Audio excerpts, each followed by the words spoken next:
मूल्याधिष्ठित सामाजिक और शैक्षणिक व्यवस्था, ये तो हमारा ये एक प्रकार से वैशिष्ट्य है।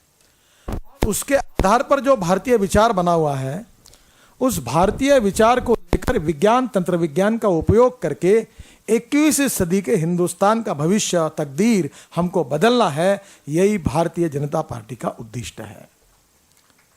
इंफॉर्मेशन टेक्नोलॉजी, बायोटेक्नोलॉजी, विज्ञान, तंत्र विज्ञान, ये भी हम साथ में लेंगे। और पारिवारिक व्यवस्था, हमारी शैक्षणिक मूल्याधिष्ठित व्यवस्था, विवेकानंद जी से लेकर डॉक्टर बाबा साहेब अम्बेडकर जी तक, छत्रपति शिवाजी महाराज से लेकर महात्मा ज्योतिबा फुले तक, अहिल्याबाई होळकर से लेकर हमारी राजमाता विजयाराजे सिंधिया तक, जिन जिन लोगों ने अपने सामाजिक चिंतन में भारतीय विचारधारा के आधार पर जो हमारे भविष्य की सामाजिक राजनीतिक रचना के बारे में जो बातें बताई है, उसको विरासत के रूप में स्वीकार करके हमको भविष्य में आगे जाना है। और इसलिए मैं आपसे अपेक्षा करता हूं कि 21वीं सदी की राजनीति ये politics for progress and development की है। और इसमें महिलाओं में हमको दो बातें जरूर काम करते हुए विचार करनी चाहिए कि हमारा उद्देश्य क्या है। 1967 में दीनदयाल उपाध्याय जी ने कहा था, वॉर अगेंस्ट पॉवर्टी। गरीबी के खिलाफ हमको लड़ाई लड़नी है, गरीबी को दूर करना है, नष्ट करना है। Eradication of poverty is a strong conviction and ultimate mission of Bharatiya Janata party. ये हम सबकी प्रेरणा है, उद्देश्य है। ये कैसा करेंगे?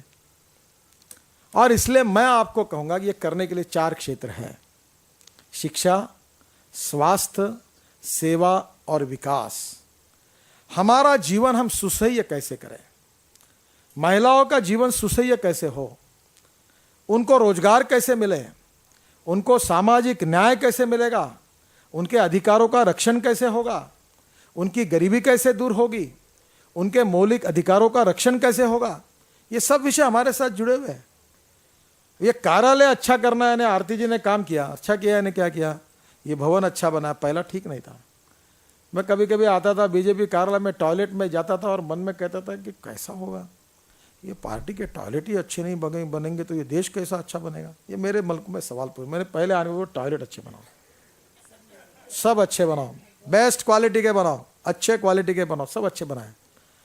हमारा कार्यालय अच्छा होगा तो देश अच्छा होगा। दिए के नीचे अंधेरा नहीं होना चाहिए, बैठने की व्यवस्था अच्छी होनी चाहिए। सादा रहना, इसका मतलब कुछ भी कैसे भी रहना ऐसा नहीं होता, सादा रहना है, पर व्यवस्था परफेक्ट होनी चाहिए। और इसलिए यहाँ अच्छा पेंट लगा, अच्छी खुर्ची आई, अब कार्यालय बना, उसी में हमने अच्छा करने की कोशिश की। क्या देश ऐसा अच्छा नहीं हो सकता? बहुत कम पैसे में अच्छा काम किया है, नहीं हो सकता? क्या आपके राज्य में सार्वजनिक जगह पर महिलाओं के लिए पब्लिक टॉयलेट्स हैं? आप एक ही काम करिए, महिला आयोग के मार्फत हमारी महिलाओं के लिए हर गांव में, हर तालुका में बिन पैसे से बन सकते हैं टॉयलेट। मेरा एक्सपर्टाइज, अभी ये दिल्ली में बने 1-2 ऐसा बने ना, जाहिरात के बोर्ड लगाते और अंदर में टॉयलेट बनाए हुए, तो इधर एडवर्टाइजमेंट लगाते, अंदर में उसी पैसे से टॉयलेट बन जाते हैं।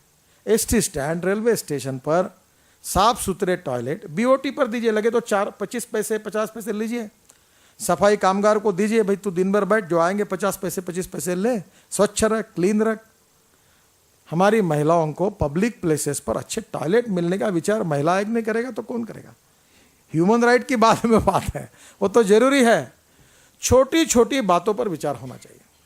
महिला बचत गटों का निर्माण हुआ और महिला बचत गटों के द्वारा बहुत काम हो रहा है, बहुत काम हो रहा है।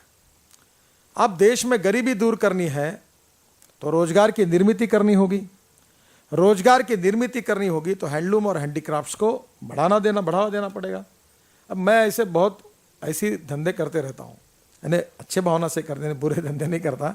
मैं साड़ियाँ तैयार करता हूँ, बहुत पहले से करता था।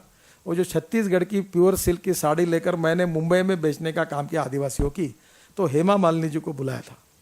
तो मेरी पत्नी और मैं ये सोशल वर्क करके करते हैं। तो मैं अभी हमारे यहाँ मैंने एक प्रोजेक्ट लिया है कि जो कोसे की साड़ियाँ बनाते हैं, तो बहुत अच्छी साड़ियाँ मैंने इनको बहुत लोगों को दी हैं।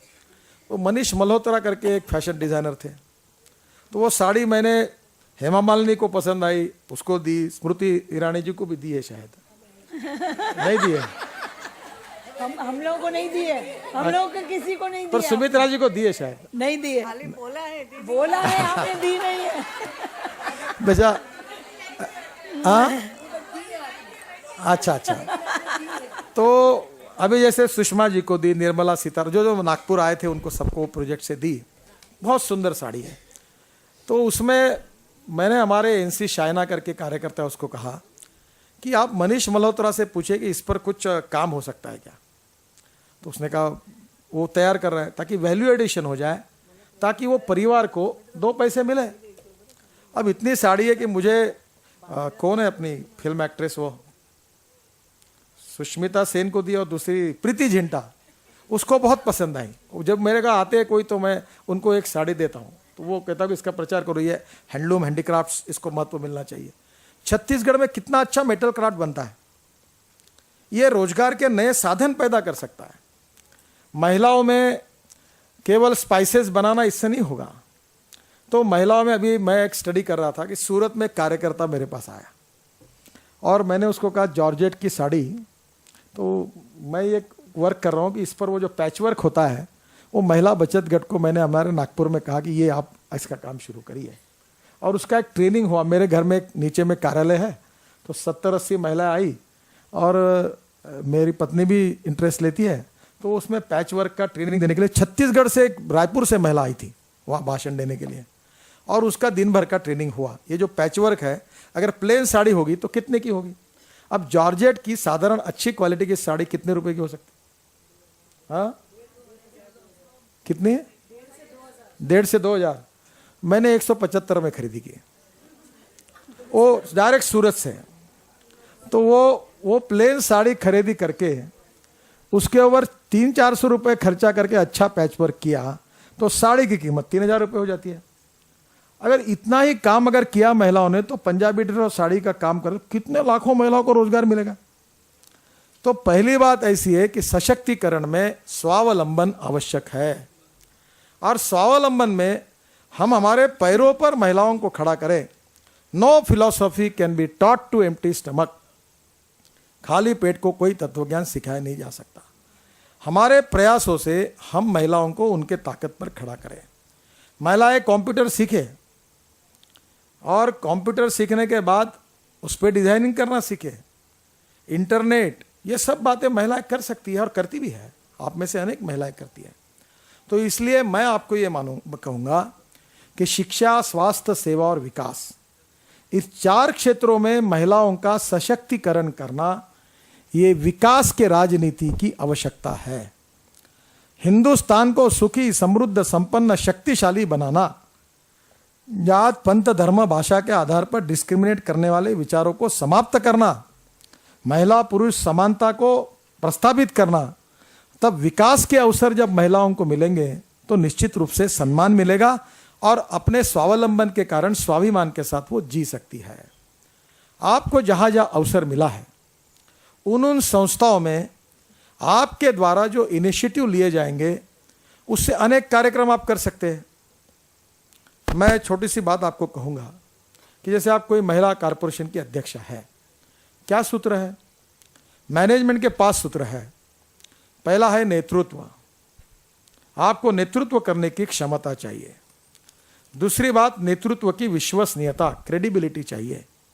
तीसरी, नेतृत्व को विकास की दृष्टि चाहिए, विजन चाहिए, विजन फॉर डेवलपमेंट, और विकास की दृष्टि देना आपका काम है, आप लीडर हैं।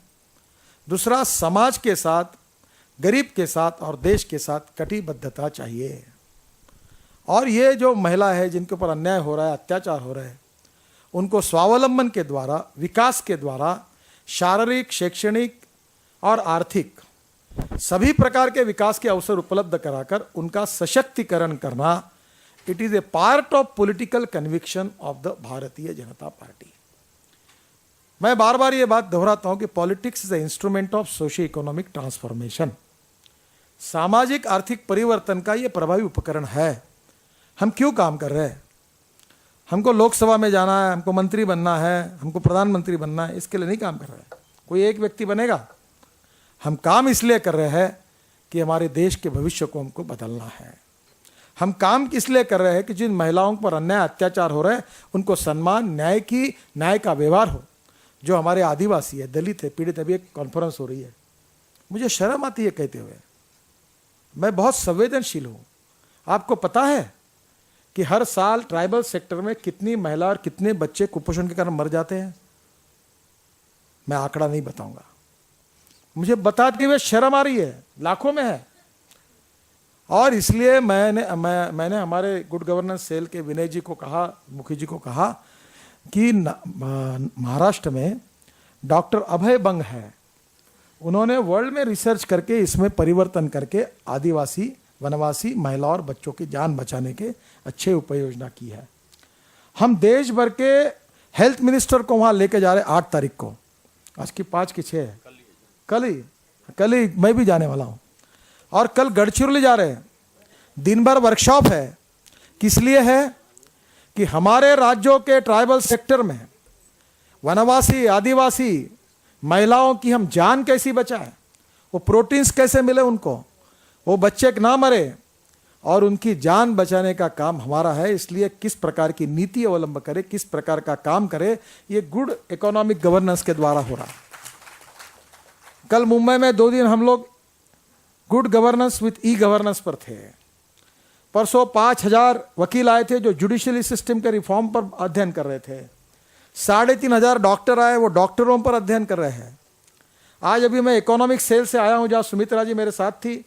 वो जल, वायु, पानी, पृथ्वी, रिसोर्सेस, इसके ऊपर हमारे देश के हित में कौन सी आर्थिक नीति सही है, इसका चिंतन कर रहे हैं। आज आप महिलाओं को सशक्तिकरण की बात करके आप कैसी महिलाओं को बढ़ा सकती, इसका आप चिंतन 2 दिन कर रही है। Different field of the society, विभिन्न लोगों के विभिन्न प्रकार के प्रश्न, समस्या जो समाज और देश से घिरी हुई है, उनको पॉजिटिव अप्रोच के साथ सही दिशा में ले जाकर समाज और देश की प्रगति करना, that is the mission of the Bharatiya Janata party. So politics is the instrument of socio economic transformation, और उसमें राष्ट्र के इस पुनर्निर्माण में आप सबका योगदान बहुत महत्वपूर्ण है। दिल बड़ा रखिए, किसी के प्रति मन में नाराजी मत रखिए, किसी का द्वेष मत करिए, दिल बड़ा रखना चाहिए। बार बार मैं कह रहा हूँ, केवल आपको कह रहा हूँ, ऐसा नहीं है कि मैं ला करके मैं यहाँ कह रहा हूँ। मैंने लिख के रखा अपने चेंबर में, बीजेपी में ये बहुत बड़ी समस्या है, बहुत छोटा दिल। वो तो मेरे को बड़ा हार नहीं डाला, स्टेज पर नहीं बुलाया, वही बैठ गया, यही बातें बहुत चलती है, बंद करो इसको। बुलाया तो बुलाया, नहीं तो नहीं बुलाया, जाना छोड़ दो ना। डाला हार तो डाला, नहीं तो नहीं डाला।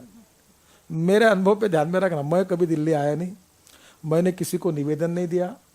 पहले टर्म के लिए भी मैं अध्यक्ष बनना चाहिए करके एक भी नेता को नहीं मिला, दूसरी टर्म का एक्सटेंशन मिलना चाहिए करके किसी को नहीं कहा। नहीं मिलेगा तो भी ठीक है, मैं अपने काम में खुश हूँ, अपना काम करते रहता हूँ। पर मैं न मांगते हुए मुझे मिल रहा है, तो आप क्यों चिंता करती हो? आप भी काम करते रहो और मांगो मत, आपको सब कुछ मिलेगा। जो मांगेगा उसको मिलता नहीं, और जो नहीं मांगता उसको मिलता है। That is the law of the nature. जिसके पीछे जाओ, अभी उदाहरण ठीक नहीं है, तो उससे कभी शादी नहीं होती।